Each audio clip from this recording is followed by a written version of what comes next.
Okay, so today I want to talk to you about something called the abundance approach. This was something that changed recovery for me considerably. It was a real level up in the progress that I made and the way in which I attacked the recovery journey. So, two of the fundamental components of recovery from restrictive eating disorders are nutritional rehabilitation and neural rewiring. Totally unrestricted eating is key to both of these, but something that helped me massively on the neural rewiring front was applying the abundance approach to the way that I shopped, prepared, stored, and ate my food. Doing this sent a very, very clear message to my brain and body that food was no longer scarce and was in fact abundantly available. This was something that directly opposed that food scarcity mindset. By combating unrestricted eating with the abundance approach, I was able to intensify the neural rewiring process, and the changes I noticed within even a few weeks of doing this were absolutely incredible. So, I have a few questions for you. Does any of this sound familiar? Do you avoid sharing packets of things, and if you do have them, you take an allotted handful or amount and put them on a plate or put them into your hand rather than just eating at random from the bag? Do you put everything neatly on a plate before eating it? Do you like food to be separate on the plate, nothing touching or overlapping, whereas before your eating disorder, this just didn't bother you? Do you get anxious over big portions or ordering the large option when out?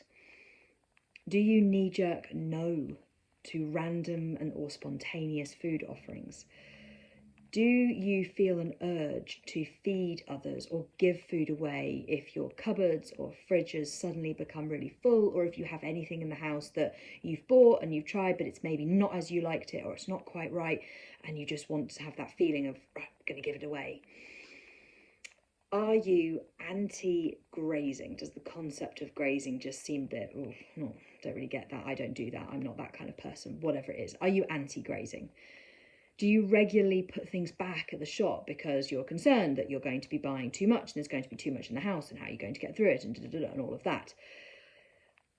Are you embracing extreme hunger, but doing so in the form of loads of different trips backwards and forwards to the kitchen with little plates of different things? Or do you acknowledge your hunger, but then find yourself picking at things in the kitchen? So having half of this or a bite of that or a mouthful of this or a spoon of that. If you can relate to some, all, or any of those, then it may well be that you, like I did, would benefit from applying the abundance approach in your recovery journey. What this means is that it's making your eating totally unrestricted, not only in what you are having, but in the way that you are having it. So, I'm going to share with you the 10 key components of the abundance approach that I used in recovery that really, really helped me. I am thinking I might do a more practical video where I give examples of each of these things. So let me know in the comments below if that's something you'd like. But for now, I'll just run through them. So, number 1, increase your portion sizes. Number 2, eat when other people are not eating. 3, grab the bag, bar, box, tub, tin. 4, take food off its pedestal by challenging yourself to eat imperfectly, be that what you have, how you have it, the setting you have it in, challenging yourself to eat imperfectly.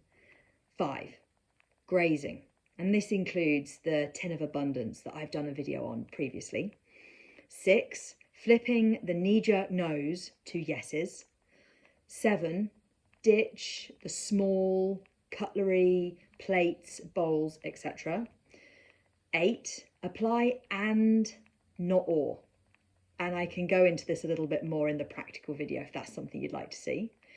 Number 9, stop weighing, counting, measuring food. 10, do what your eating disorder deems as unnecessary, excessive, or extra. Those are the 10 key components of the abundance approach. And to get a bit more real on what that looked like tangibly, here's just a few examples of what it would have looked like very practically for me to do that. As I say, if you're interested, I'm happy to do a video on a more practical level, delving into each of those key components. But for now, I'll just share some little snippets of insight into what it looked like for me to apply the abundance approach.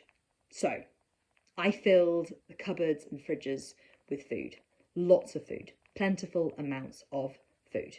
I also made sure that I always carried snacks with me wherever I went. I made big portions of things, and I always tried to make enough that there would be leftovers so that I could go back for seconds, thirds, fourths, and also so that there could be stuff, say, later or the next day that I could then also have. I ate cake, and not by the slice, but by sitting down and attacking it with a fork. No, not just one, but multiple cakes and cheesecakes and pies and sticky toffee puddings and all sorts of things, but I attacked them with a fork. I ordered more than I thought I'd finish and committed to eating as much as I wanted and then taking leftovers home. I would eat crisps from share bags, biscuits from the tin and chocolate from the box, ice cream from the tub, you name it. I would grab the bag, box, tub, tin, whatever, and I would go from there. I quit measuring and counting food. I stopped using small plates and I started using a hungry tub or tin of abundance. Again, I've done another video on that. I stopped eating so slowly. I really challenged myself to pick up the pace at always eating, and I also stopped engaging in behaviours that I knew were about stalling. So whether that was making sure that I would just leave the dishes, the washing up, to be done later, whether it was that I stopped reheating food. That was something that I personally found I would do. I'd reheat food so that it was hot enough. I was a bit strange on temperature inside my eating disorder of the food. I stopped doing those things because I recognised that they were mechanisms of stalling the eating. I took the trolley, not the basket, when I went into supermarkets. I filled bowls to graze on and put them in random places around the house and made commitment that if I walked into a room and I walked past a bowl, I'd grab a handful of whatever it was, whether it was M&Ms or peanuts or whatever. And I flipped my knee-jerk no's into yeses, alongside using the and, not, or technique as well. So by combining the abundance approach with a commitment to fully unrestricted eating, and it's so important that you listening to this today are recognizing and hearing that all of these things, all of those key components, they must be done in conjunction with honoring all mental and physical hunger. By doing this, though, I was able to show my brain that food was no longer scarce, and not only in what I ate and bought and did, but also in the way that I ate and shopped and acted around food. Your brain is an incredible piece of biological engineering. It is hardwired to survive at all costs. Making those changes, applying the abundance approach, enabled me to show my brain on a whole new level that food was no longer scarce, and I could literally see me eating, shopping, cooking, behaving, and in a way that proved that food was plentiful and therefore abundantly available, which directly opposed the restrictive food scarcity eating disorder mindset. The abundance approach enabled me to show my brain that the famine was over, and this was a game changer for me in my recovery journey.